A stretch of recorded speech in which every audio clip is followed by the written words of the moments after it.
Hello नमस्कार प्यारे साथियों, एक बार फिर से स्वागत है आप सभी का हमारे इस ऑनलाइन स्टडी प्लेटफॉर्म पर। हम शुरू कर रहे हैं आज से अपना डीसी मशीन वाला चैप्टर। कौन सा? दिष्ट धारा मशीन। दिष्ट धारा मशीन जो है दो प्रकार की होती है।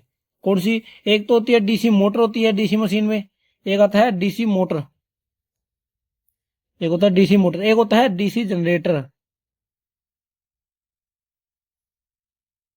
वैसे तो जो डीसी मशीन है ये अलग चैप्टर है, डीसी मोटर का अलग चैप्टर है और डीसी जनरेटर का अलग चैप्टर है। लेकिन डीसी मोटर और डीसी जनरेटर समझने के लिए हमें पहले डीसी मशीन को समझना पड़ता है। जो इनकी संरचना है डीसी मोटर की और डीसी जनरेटर की, जो संरचना होती है वो बिल्कुल एक जैसी ही होती है, सेम सेम होती है। तो जो हम डीसी मशीन वाले चैप्टर में जो हम पढ़ते हैं वो हम इनकी संरचना के बारे में पढ़ते हैं और कुछ टेस्ट होते हैं उनके बारे में पढ़ते हैं। डीसी मोटर को हम अलग चैप्टर में मान के चलेंगे और डीसी जनरेटर को अलग चैप्टर के रूप में पढ़ेंगे। ठीक है, अभी शुरू करते हैं हम अपना डीसी मशीन वाला चैप्टर। डीसी मशीन में हम समझेंगे कि जो डीसी मोटर और जनरेटर की जो संरचना होती है वो कैसी होती है, कौन कौन से उसके अंदर पार्ट लगे होते हैं। ठीक है, उन सभी के बारे में हम पढ़ेंगे। इससे पहले जो है हमने ट्रांसफार्मर वाला अपना चैप्टर कंप्लीट कर लिया है। कौन सा? ट्रांसफार्मर। ट्रांसफार्मर की टोटल 7 क्लासेस बनी है। अगर आपने ट्रांसफार्मर वाला चैप्टर नहीं देखा तो आप ट्रांसफार्मर वाला चैप्टर भी जरूर देखिएगा, क्योंकि ट्रांसफार्मर वाला चैप्टर जो होता है बहुत ही ज्यादा इंपॉर्टेंट चैप्टर होता है। कम से कम 4 से 5 सवाल आते ही है ट्रांसफार्मर वाले चैप्टर से। सबसे ज्यादा जो हम इंपॉर्टेंट कह सकते हैं अपनी इलेक्ट्रिसिटी थ्योरी के लिए वो ट्रांसफार्मर वाला चैप्टर ही होता है। ठीक है, और आज से क्या शुरुआत करने जा रहे हैं हम? डीसी मशीन की। देखिए, डीसी मशीन के मैंने आपको बताया 2 भाग होते हैं। क्या होते हैं? डीसी मशीन के 2 भाग होते हैं। एक तो होता है डीसी मोटर और एक होता है डीसी जनरेटर। डीसी मोटर किसे कहते हैं? जो विद्युत ऊर्जा को, किसको? जो विद्युत ऊर्जा को यांत्रिक ऊर्जा में बदल दे। किस में बदल दे? यांत्रिक ऊर्जा में। यांत्रिक ऊर्जा। ऐसी मशीन जो विद्युत ऊर्जा को यांत्रिक ऊर्जा में बदल दे उसको कहते हैं डीसी मोटर। क्या कहते हैं? DC motor. और अगर डीसी जनरेटर की बात करें, डीसी जनरेटर क्या कार्य करता है? डीसी जनरेटर, जिसे हम हिंदी में कहते हैं जनित्र, हिंदी में जनरेटर को बोलते हैं जनित्र। ठीक है, डीसी जनरेटर जो है यांत्रिक ऊर्जा को, यांत्रिक ऊर्जा को विद्युत ऊर्जा में परिवर्तित करता है, विद्युत ऊर्जा में। ठीक है, इतना आपको समझ आ गया। डीसी मशीन जो है 2 प्रकार की होती है, एक होता है डीसी मोटर, एक होती है डीसी जनरेटर। डीसी मोटर को हम विद्युत ऊर्जा देते हैं और उसके आउटपुट में हम क्या लेते हैं? आउटपुट से हम यांत्रिक ऊर्जा लेते हैं। लेकिन जो डीसी जनरेटर होता है उसमें उसका विपरीत होता है, उसमें हम यांत्रिक ऊर्जा देकर डीसी जनरेटर को विद्युत ऊर्जा प्राप्त करते हैं। जो डीसी मोटर की रेटिंग है, जो डीसी मोटर की क्षमता है वो हॉर्स पावर में दर्शाई जाती है, यानी कि एचपी में। किसमें? एचपी में, हॉर्स पावर में दर्शाई जाती है। आपने देखा होगा आपके घरों में वो मोटर होती है जो पानी वाली, उसकी जो हम किस में डिनोट करते हैं उसको, रेटिंग जो होती है एचपी में। हम कहते हैं 1 एचपी की मोटर है, 1.5 एचपी की मोटर है। तो जो मोटर है उसकी जो क्षमता है वो एचपी में दर्शाई जाती है। लेकिन जो डीसी जनरेटर है उसकी क्षमता केडब्ल्यू में दर्शाई जाती है, यानी कि किलोवाट में। और जो मैंने आपको बताया था जो ट्रांसफार्मर होता है, ट्रांसफार्मर की रेटिंग केवीए में दर्शाई जाती है। किसमें? केवीए में। अब हम डीसी जनरेटर की किलोवाट में क्यों करते हैं? क्योंकि जो है इसमें पावर फैक्टर नहीं होता। पावर फैक्टर ना होने की वजह से जो हम इसकी रेटिंग है वो किलोवाट में देते हैं और ट्रांसफार्मर की केवीए में देते हैं, क्योंकि उसके अंदर पावर फैक्टर होता है। ठीक है, और आप सभी को पता है डीसी का तो पावर फैक्टर हमेशा एक ही होता है। इतना आप सभी को समझ आ गया होगा। अब जो डीसी मशीन है इसके 2 मुख्य भाग होते हैं। क्या होता है? देखिए, डीसी मशीन जो है इसके 2 मुख्य भाग कौन कौन से होते हैं? एक होता है स्टेटर, एक होता है स्टेटर, एक होता है रोटर। डीसी मशीन के 2 मुख्य भाग होते हैं, एक स्टेटर होता है, एक रोटर। रोटर को हम आर्मेचर भी बोलते हैं, आर्मेचर। रोटर को ही हम आर्मेचर भी बोलते हैं। स्टेटर एक मशीन का वो भाग होता है जो हमेशा स्थिर रहता है। क्या? जो हमेशा स्थिर रहता है। स्टेटर जो है कभी भी नहीं घूमता है एक मशीन के अंदर। और जो रोटर होता है, रोटर या फिर आर्मेचर वो भाग होता है जो गति करता रहता है, यानी कि घूर्णन घूर्णन करता रहता है। स्टेटर हमेशा स्थिर होता रहता है और रोटर जो है हमेशा घूमता रहता है। इतना आपको समझ आ गया होगा। अब जो है इसकी संरचना को समझ लेते हैं हम, किस तरीके से जो है इसकी संरचना होती है। देखिए, जो आपको ये बाहर वाला भाग दिखाई दे रहा है, जो ये बाहर वाला भाग आपको दिखाई दे रहा है, इसको कहा जाता है योक। क्या कहा जाता है? योक। जिसे हम फ्रेम भी बोल देते हैं या फिर कवर भी बोल देते हैं। क्या? कवर या फिर योग। योग किस काम आता है? शरीर इसको, मोटर को या फिर जनरेटर को बाहरी यांत्रिक शक्तियों से बचाता है। यानी कि बाहरी जो तनाव होता है उनसे क्या कौन बचाता है? योग बचाता है। उसके बारे में आगे विस्तार से पढ़ते हैं। अभी इसकी संरचना देख लेते हैं। देखिए, सबसे पहले हमने देखा योग। अब योग के ऊपर देखिए आप, जो आपको ये दिख रहे हैं इनको बोलते हैं पोल। जो आपको ब्लू कलर में दिखते हैं इनको क्या बोलते हैं? पोल। जो ये आप चित्र देख रहे हैं इसके अंदर 4 पोल है, इसलिए इसको 4 पोल मशीन बोलते हैं। क्या बोलते हैं? 4 पोल मशीन। और इन मशीनों के साइड में देखिए, जो इसके पोल के साइड में ये जो जगह दी गई है क्या है? ये है वाइंडिंग। इसको बोलते हैं पोल वाइंडिंग। पोल को हम ध्रुव भी बोलते हैं, ठीक है। इसलिए इनका नाम क्या बनेगा? इनका नाम बनेगा ध्रुव वाइंडिंग, या फिर हम पोल वाइंडिंग इसे कह सकते हैं। ध्रुव कुंडलन या फिर पोल वाइंडिंग। अब जो ये पोल होते हैं, पोल 2 भागों में बटे होते हैं। देखिए, 2 भाग कौन कौन से हो गए? एक तो हो गया ये पीछे वाला, जिसे हम पोल कोर कहते हैं। क्या कहते हैं? पोल कोर। इसे कहते हैं पोल कोर। और जो आगे वाला भाग होता है, ये वाला भाग, इसको बोलते हैं पोल स्यू। इसको क्या बोला जाता है? इसको बोला जाता है पोल स्यू। ठीक है, इतना जो आपको समझ आ गया होगा। अब जो है इसके बीच में ये देखिए, जो यहां पर ये आपको दिखाई दे रहे हैं, जिसके अंदर ये स्लॉट से भी बने हुए हैं, इसको बोला जाता है कम्यूटेटर। क्या बोला जाता है? कम्यूटेटर। और जो ये होता है बीच में, ये जो ग्रीन कलर में आपको दिख रहा है, ये होता है आर्मेचर। क्या बोला जाता है इसे? इसे बोला जाता है आर्मेचर। ये देखिए, इसको क्या बोला जाएगा? आर्मेचर। और जो आर्मेचर के बीच में जो वाइंडिंग की जाती है उसे आर्मेचर वाइंडिंग कहते हैं। क्या कहते हैं? Armature winding. आर्मेचर में क्या है? स्लॉट बने होते हैं, तिरछे स्लॉट बने होते हैं, जिसमें हम आर्मेचर वाइंडिंग को करते हैं। ठीक है, इतना आपको समझ आ गया होगा। इसको बोलते हैं फील्ड पोल। ठीक है, पोल जो है इनको फील्ड पोल भी कहा जाता है। और जो ये पोल के आगे वाले तिरछा भाग होता है, इसको हम पोल स्यू कहते हैं। बीच में जो है साफट लगाई जाती है। साफट के ऊपर ही रोटर को लगाया जाता है। किसको? रोटर को साफट के ऊपर लगाया जाता है। और साफट के ऊपर ही बैरिंग को लगाया जाता है। किसको? बैरिंग को भी साफट के ऊपर ही लगाया जाता है। आपको इसकी संरचना समझ आ गई होगी। अब जो है इसके पार्टों को अच्छे तरीके से समझ लेते हैं कि कौन सा पार्ट किस काम आता है। ठीक है, देखिए, इसके ना पहले मुख्य भाग देख लेते हैं कौन से होते हैं। योग। योग को फ्रेम भी बोलते हैं। क्या बोलते हैं? फ्रेम। फ्रेम भी कहा जाता है। फिर चुंबकीय पोल। चुंबकीय पोल, जो ये पोल है ब्लू कलर में आपको दिख रहे हैं, इनको क्या बोलते हैं? पोल या फिर चुंबकीय पोल। अब जो इन पोलों के अंदर जो वाइंडिंग की जाती है, जो मैंने आपको ये दिखाया है, हर एक पोल के देखिए दोनों साइडों में वाइंडिंग की गई है। इसी को बोलते हैं चुंबकीय पोल वाइंडिंग। इस चुंबकीय पोल वाइंडिंग को हम, जो इसके पोल के अंदर जो वाइंडिंग की जाती है, उसको हम फील्ड वाइंडिंग भी कहते हैं। क्या कहते हैं? Field winding. फील्ड वाइंडिंग भी कहते हैं। उसके बाद आता है आर्मेचर कोर। जो ये बीच में जो घूमने वाला भाग होता है, इसको बोलते हैं आर्मेचर कोर, या फिर हम इसको रोटर भी बोल सकते हैं। अब जो इसके अंदर जो स्लॉट बने होते हैं, उनके अंदर जो वाइंडिंग की जाती है, उसको हम कहते हैं आर्मेचर वाइंडिंग। उसको क्या कहते हैं? Armature winding. फिर आता है दिक् परिवर्तक। दिक् परिवर्तक को क्या है? कम्यूटेटर भी बोला जाता है। इंग्लिश में क्या बोला जाता है दिक् परिवर्तक को? कम्यूटेटर। कम्यूटेटर। उसके बाद है ब्रूस। उसके बाद है साइड प्लेट, जो मशीन के दोनों तरफ साइड प्लेट लगाई जाती हैं। फिर आती है साफट, जिसके ऊपर आर्मेचर कोर को लगाया जाता है। फिर आता है बैरिंग, बैरिंग को भी जो है साफट के ऊपर ही लगाया जाता है।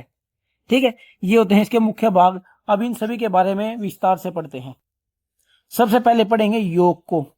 योक आपने देख लिया होगा, किसको कहते हैं? इस भार वाले भाग को, इस भार वाले भाग को क्या कहते हैं? योक कहा जाता है।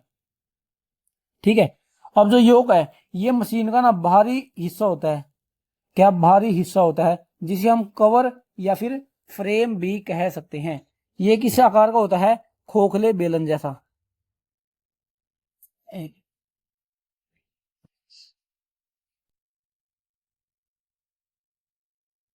खोखले बेलन जैसा इसका आकार होता है। ठीक है, जिसे हम लैंग्वेज में बोलते हैं वलयाकार। क्या बोला जाता है? वलयाकार। ठीक है, इसका जो ढांचा है वो किस आकार का बनाया जाता है? वलयाकार। और जो ये छोटी मशीनें होती है, छोटी मशीनों में तो इसे कास्ट आयरन का बनाया जाता है, और जो बड़ी मशीनें होती हैं उसमें इसे कास्ट स्टील का बनाया जाता है। ऐसा क्यों किया जाता है? क्योंकि बड़ी मशीनों में चुंबकशीलता अधिक चाहिए होती है। ठीक है, और जो कास्ट स्टील की चुंबकशीलता है वो कास्ट आयरन से ज्यादा होती है। क्यों? बड़ी मशीनों में कास्ट स्टील का प्रयोग क्यों किया जाता है? क्योंकि कास्ट स्टील की चुंबकशीलता अधिक होती है, और कास्ट किससे? कास्ट आयरन से। इसलिए कास्ट स्टील की जो का योग जो प्रयोग किया जाएगा वो बड़ी मशीनों में प्रयोग किया जाएगा, और कास्ट आयरन का प्रयोग छोटी मशीनों में प्रयोग किया जाएगा। ठीक है, इतना जो आपको योग के बारे में समझ आ गया होगा।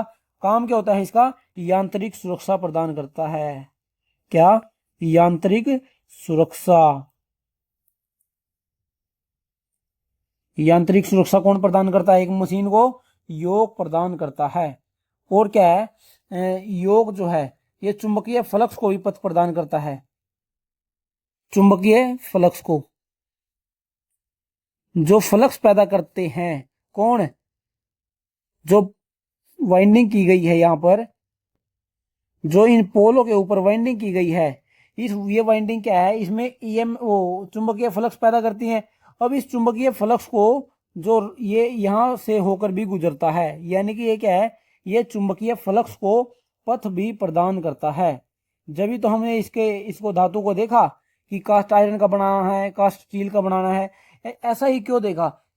अधिक चुंबकीय पदार्थ का हमने क्यों इसका इस्तेमाल किया? क्योंकि ये जो है ये चुंबकीय फ्लक्स को पथ भी प्रदान करता है। ठीक है, इतना जो है आप सभी को समझ आ गया होगा। जो मैग्नेटिक पोल होते हैं उनके मध्य चुंबकीय क्षेत्र के परिपथ को यह पूर्ण करने का कार्य करता है। ठीक है, और इसके ऊपर जो है इसी जो मशीन का जो पूरा ढांचा होता है इसी योग के अंदर रखा जाता है। ठीक है, और जो डीसी मशीन का योग का जो कुल फ्लक्स होता है, क्या? जो योग में कुल फ्लक्स होता है,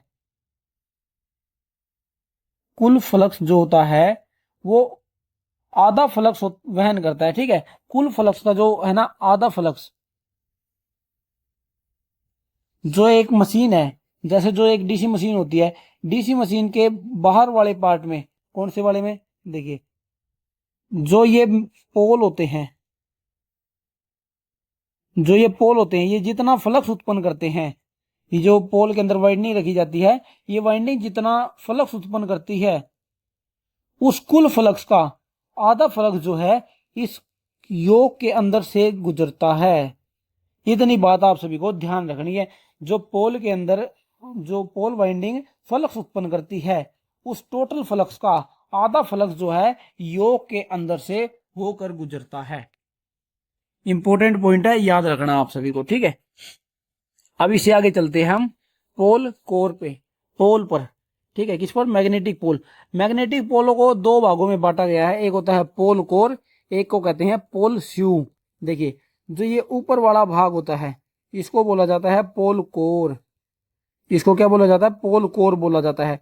और जो ये नीचे वाला भाग जो होता है, जो ये वृत्त के आकार का बना हुआ है, ठीक है, इसको क्या बोला जाता है? इसको बोला जाता है पोल स्यू। इसको बोला जाता है पोल स्यू। ठीक है। और ये ऊपर वाला भाग है इसके, उसको बोला जाता है पोल कोर। और जो वाइंडिंग की जाती है पोल की वाइंडिंग, वो पोल की वाइंडिंग इस ऊपर वाले भाग पर की जाती है। किस पर? ऊपर वाले भाग पर की जाती है। इसको भी जो है पोल कोर को भी, इसको पोल को भी जो है बड़ी मशीनों में तो कास्ट स्टील का बना दिया जाता है। किसका? कास्ट स्टील का। और जो छोटी मशीनें होती हैं उसके अंदर कास्ट आयरन का ही इसे बनाया जाता है। सेम टू सेम होता है, जैसे जो योक है, योक बड़ी मशीनों में कास्ट स्टील का बना दिया और छोटी मशीनों में कास्ट आयरन का बना दिया। उसी तरीके से जो ये पोल होते हैं ये भी कास्ट आयरन और कास्ट स्टील के बनाए जाते हैं। और क्या है, योक पर देखो दो दो तरीके की मशीनें होती है। एक होती है छोटी मशीन, छोटी मशीनों में जो ये पोल होते हैं ये स्टेटर के ही साथ ढालकर तैयार किए जाते हैं। किसके ऊपर? स्टेटर, जो यानी कि योक जो होता है, स्टेटर को नहीं हम योक बोल सकते हैं यहाँ पर। किसको? योक। जो छोटी मशीनें होती हैं उसमें क्या होता है, जब हम योक बनाते हैं, योक बनाते वक्त ही उसमें जो है पोल बना दिए जाते हैं ढाल कर ही। ठीक है, ढाल कर। किसमें? छोटी मशीनों में। लेकिन जो बड़ी मशीनें होती है, कौन सी? जो बड़ी मशीनें जो होती हैं, बड़ी मशीनों में जो है पोल को अलग बनाया जाता है और उनको लैमिनेटेड किया जाता है। इस बात का हमेशा ध्यान रखना है। क्या किया जाता है? लैमिनेटेड। लैमिनेटेड क्यों करते हैं? ताकि एडी करंट को रोका जा सके, एडी करंट को रोका जा सके। ठीक है, इतना आप सभी को ध्यान रखना है। इसके अंदर हिस्टैरिसीस लॉस तो होता नहीं है क्योंकि इसके अंदर फ्रीक्वेंसी नहीं होती है। हम सभी को पता है हिस्टैरिसीस लॉस जो है फ्रीक्वेंसी पर डिपेंड करता है और फ्रीक्वेंसी डीसी के अंदर होती नहीं है, इसलिए इसके अंदर केवल एडी करंट होता है। एडी करंट जो है वोल्टेज के ऊपर डिपेंड करता है। ठीक है, इसलिए जो है इसकी पतली पतली पत्तियां बनाई जाती हैं। ठीक है, और आखिर में क्या है, उसे योक से जोड़ दिया जाता है। जो बड़ी मशीनें होती हैं, किसके द्वारा? काउंटर स्क्रू द्वारा।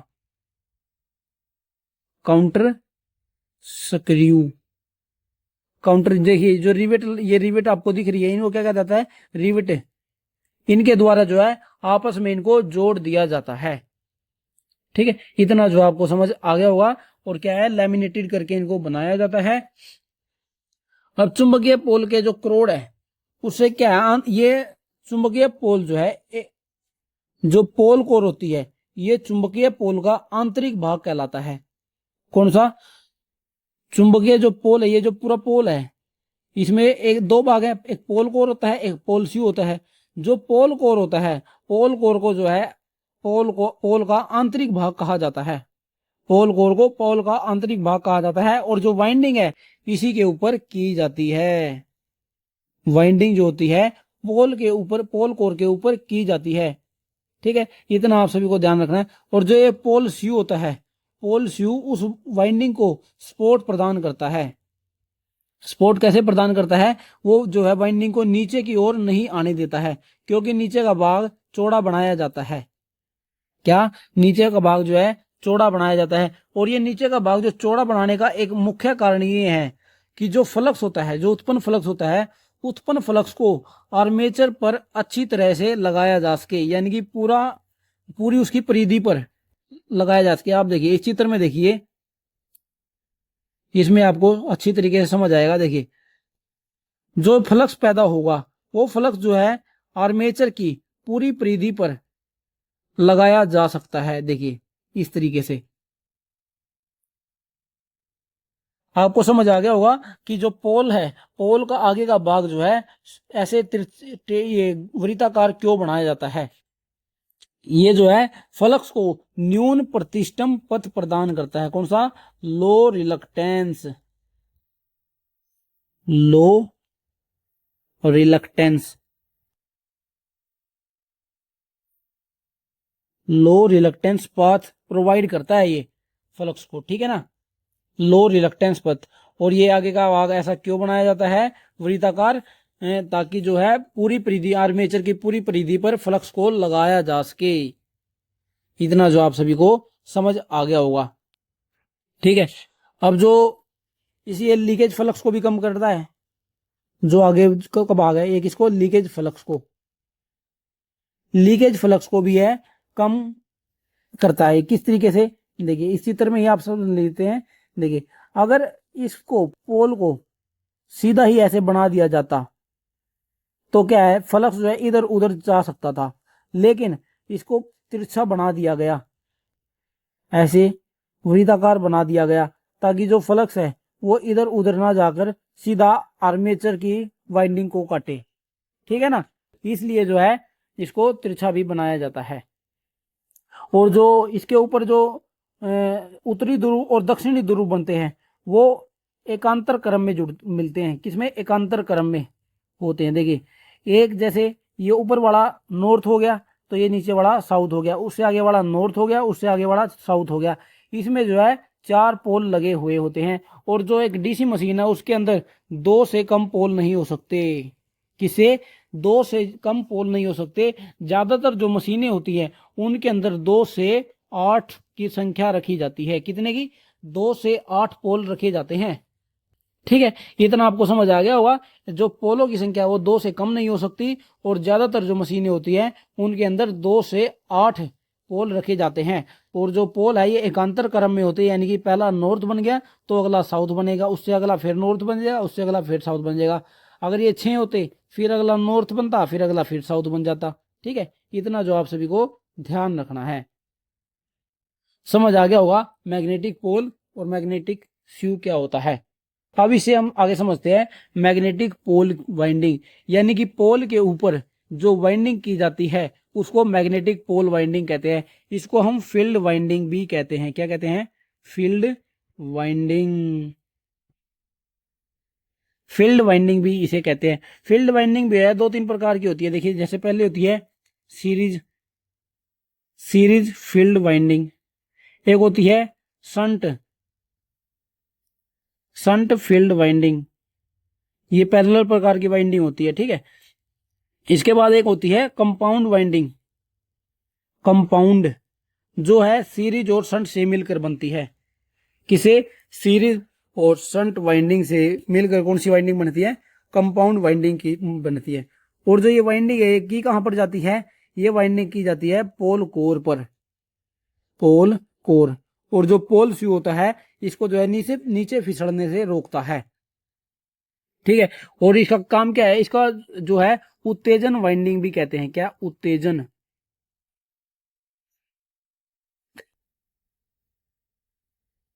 इसको क्या कहा जाता है? उत्तेजन वाइंडिंग भी कहा जाता है। और इसमें क्या है? इसमें जो फील्ड वाइंडिंग होती है, फील्ड वाइंडिंग में हम डीसी करंट को देते हैं। किसको? DC current. फील्ड वाइंडिंग को हम डीसी करंट प्रदान करते हैं। अब इसमें क्या है? जो डीसी चुंबकीय क्षेत्र कुंडलन का जो आकार एवं वृत्तों की जो संख्या है विद्युत मशीन की कार्य व क्षमता पर निर्भर करती है। क्या कहना चाहता है? जो हम इसके अंदर आकार, जो वाइंडिंग का आकार बनाते हैं, ठीक है, और जो वृत्तों की संख्या है यानी कि नंबर ऑफ टर्न्स होते हैं, नंबर ऑफ टर्न्स होते हैं वो मशीन की क्षमता के ऊपर डिपेंड करते हैं कितने बनते हैं। ठीक है, अब मैंने आपको बताया ये कितने प्रकार की होती है। ये होती है 2 प्रकार की। मेन तो इसमें 2 ही प्रकार होते हैं, एक सीरीज फील्ड होता है और एक शंट फील्ड वाइंडिंग होता है। कंपाउंड वाइंडिंग जो है उन दोनों से ही मिलकर बनती है। जो सीरीज फील्ड वाइंडिंग होती है, सीरीज फील्ड वाइंडिंग, उसके अंदर क्या है? प्रतिरोध को कम किया जाता है। सीरीज फील्ड वाइंडिंग को प्रतिरोध को कम किया जाता है। प्रतिरोध को कम करने के लिए क्या है? मोटे तार का प्रयोग किया जाता है और कम टर्न लगाए जाते हैं। मोटे तार की कम टर्न लगाए जाते हैं जिससे जो है प्रतिरोध कम होता है। लेकिन जो शंट फील्ड वाइंडिंग होता है, शंट फील्ड वाइंडिंग होती है, उसमें प्रतिरोध को ज्यादा रखा जाता है। उसमें प्रतिरोध को बढ़ाने के लिए क्या है? पतले तार का प्रयोग किया जाता है। पतले तार का प्रयोग किया जाता है और जो संख्या होती है इनकी टर्न की वो अधिक रखी जाती है। अधिक टर्न ऐसा किस लिए किया जाता है? प्रतिरोध को बढ़ाने के लिए। और सीरीज फील्ड में प्रतिरोध को कम किया जाता है। कैसे? मोटे तार का प्रयोग किया जाता है और उसके अंदर कम टर्न लगाए जाते हैं। इसलिए इतना आपको समझ आ गया होगा। अब जो है इससे आगे हम क्या समझते हैं? इससे आगे समझते हैं आर्मेचर कोर को। आर्मेचर कोर क्या होती है? देखिए, ये एक स्टेटर हो गया, ये वो योग हो गया बाहर वाला हिस्सा, ये पोल बनाएंगे। जो इसके बीच वाला भाग होता है, जो ये बीच वाला भाग बनाया जाता है, इसी को बोलते हैं आर्मेचर कोर, या फिर हम इसे रोटर भी बोल सकते हैं। और ये रोटर जो है ये एक मशीन का घूमने वाला भाग कहलाता है। ठीक है, इसमें देखिए ये सांचे बनाए जाते हैं वाइंडिंग को रखने के लिए। देखिए वाइंडिंग को रखा जा सके, इसलिए इसमें ये सांचे बनाए जाते हैं। देखिए इस तरीके से, ताकि इसके अंदर वाइंडिंग की जा सके। ये क्या है, घूमने वाला बेलनाकार भाग कहलाता है। कौन सा है ये, किस तरीके का आकार होता है इसका, बेलनाकार, बेलनाकार होता है और घूमने वाला भाग होता है।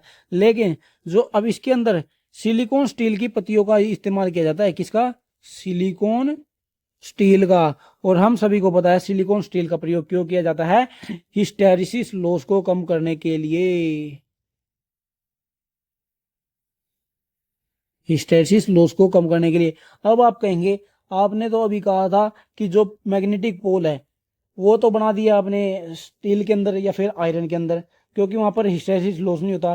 तो आर्मेचर के अंदर हिस्टैरिसीस लॉस कैसे आ गया, क्योंकि आपको एक बात हमेशा ध्यान रखनी है, जो डीसी जनरेटर होता है वो एसी करंट पैदा करता है। कैसा, एसी करंट, यानी कि प्रत्यावर्ती धारा पैदा करता है। जो उसका सिद्धांत जो है हम आगे समझेंगे कि किस तरीके से वो एसी करंट पैदा करता है और हम आउटपुट में डीसी कैसे लेते हैं।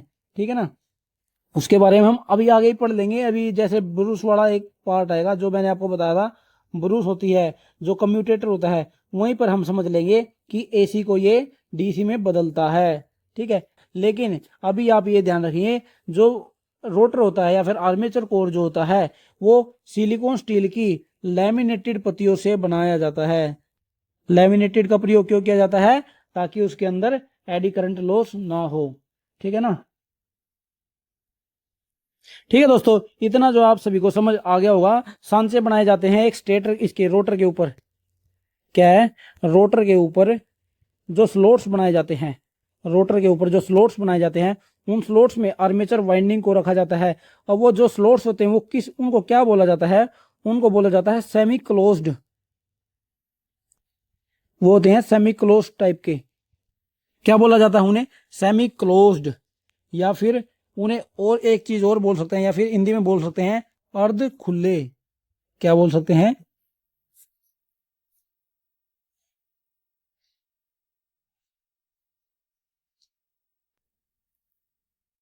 अर्ध खुले, यानी कि सेमी ओपन्ड। सेमी ओपन्ड यानी कि आधे खुले हुए होते हैं, वो पूरी तरीके से नहीं खुले हुए होते हैं, ताकि उनके अंदर वाइंडिंग को आसानी से फिट किया जा सके, इसलिए उनको सेमी ओपन या फिर हम उसे बोल सकते हैं सेमी क्लोज्ड। ठीक है, और जो आर्मेचर है ये सॉफ्ट पर स्थापित किया जाता है। आर्मेचर क्या है, मैग्नेटिक पोल को, इसको आर्मेचर कोर जो है मैग्नेटिक फ्लक्स को लो रिलक्टेंस पाथ प्रदान करता है। कैसा, लो रिलक्टेंस, रिलक्टेंस पथ प्रदान करता है। क्योंकि हम सभी को पता है जो सिलिकॉन स्टील जो होता है, सिलिकॉन स्टील की जो रिलक्टेंस की मात्रा है वो बहुत ही कम होती है। सिलिकॉन स्टील में रिलक्टेंस बहुत ही कम होता है। ठीक है, इसलिए हम सिलिकॉन स्टील के इस वजह से भी इसे बनाते हैं, ताकि हम लो रिलक्टेंस पाथ का हमें मिल सके। ठीक है, अब आगे जो है समझते हैं हम आर्मेचर वाइंडिंग को। किसको, आर्मेचर वाइंडिंग। आर्मेचर के खांचों में, किसके, आर्मेचर जो होता है, आर्मेचर के खांचों में, यानी कि जो स्लॉट होते हैं उनके, आर्मेचर के स्लॉट में की गई वाइंडिंग को हम आर्मेचर वाइंडिंग कहते हैं। किसके स्लॉट में, आर्मेचर के स्लॉट में की गई वाइंडिंग को हम आर्मेचर वाइंडिंग कहते हैं। अब जो आर्मेचर के अंदर जो वाइंडिंग की जाती है वो सुपर एनिमल्ड कॉपर वायर का प्रयोग किया जाता है। उसके लिए वाइंडिंग करने के लिए सुपर एनिमल्ड कॉपर वायर का प्रयोग किया जाता है। यहाँ सुपर एनिमल्ड कॉपर वायर से क्या मतलब है, जो कॉपर की तार होती है, कॉपर की तार के ऊपर जो है एक विद्युत रोधी पदार्थ लगा दिया जाता है और फिर उसकी वाइंडिंग की जाती है। बहुत ही पतली वायर होती है जो, जिसका हम आर्मेचर वाइंडिंग के लिए प्रयोग करते हैं। किसका प्रयोग किया जाता है, सुपर एनिमल्ड कॉपर। और जो ये कॉपर वायर होती है इसका जो प्रतिरोध होता है, प्रतिरोध चालक की लंबाई पर चालक के अनुप्रस्थ काट क्षेत्रफल यानी कि एरिया के ऊपर और चालक के संख्या पर यानी कि टर्न्स की संख्या पर निर्भर करता है। जो प्रतिरोध होता है किस पर, चालक की लंबाई पर, चालक के अनुप्रस्थ काट क्षेत्रफल पर और चालकों की संख्या पर जो है निर्भर करता है आर्मेचर वाइंडिंग का प्रतिरोध। ठीक है, इसमें जो है आर्मेचर वाइंडिंग करने के लिए एल्यूमिनियम की वायर का प्रयोग नहीं किया जाता। क्यों नहीं किया जाता? क्योंकि हम सभी को पता है कॉपर वायर का जो कॉपर एक अच्छा विद्युत चुंबकीय पदार्थ होता है।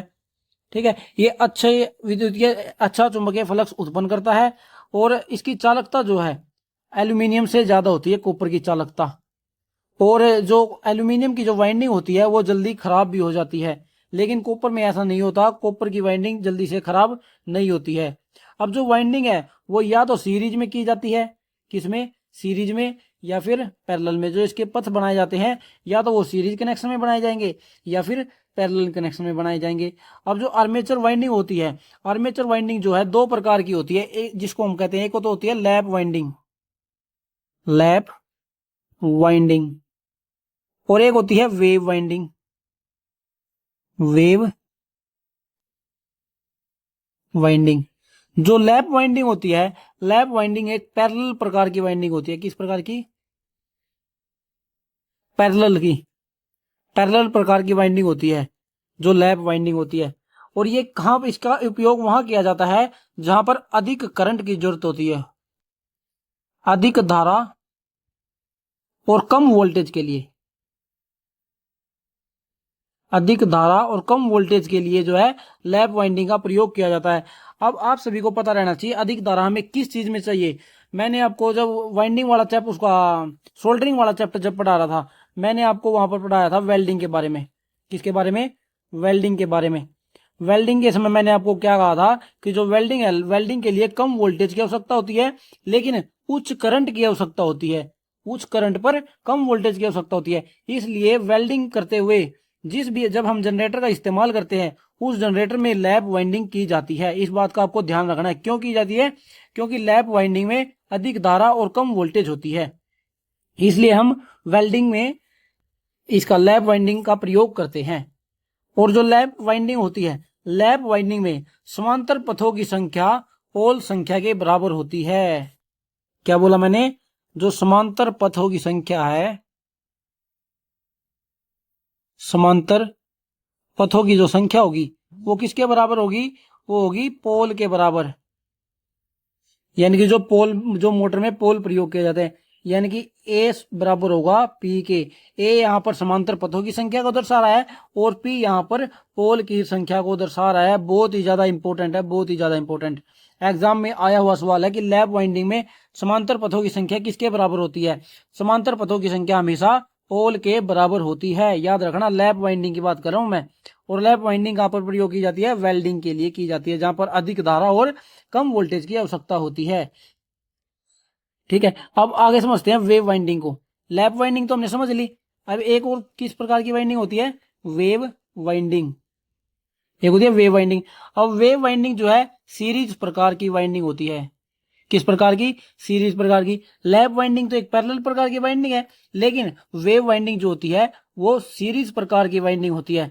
इसका प्रयोग वहां किया जाता है जहां पर अधिक वोल्टता की आवश्यकता होती है, अधिक वोल्टता की आवश्यकता होती है और कम करंट की। जहां पर अधिक वोल्टता और कम धारा चाहिए वहां पर जो है वेव वाइंडिंग का प्रयोग किया जाता है। इस बात को आपको ध्यान रखना है।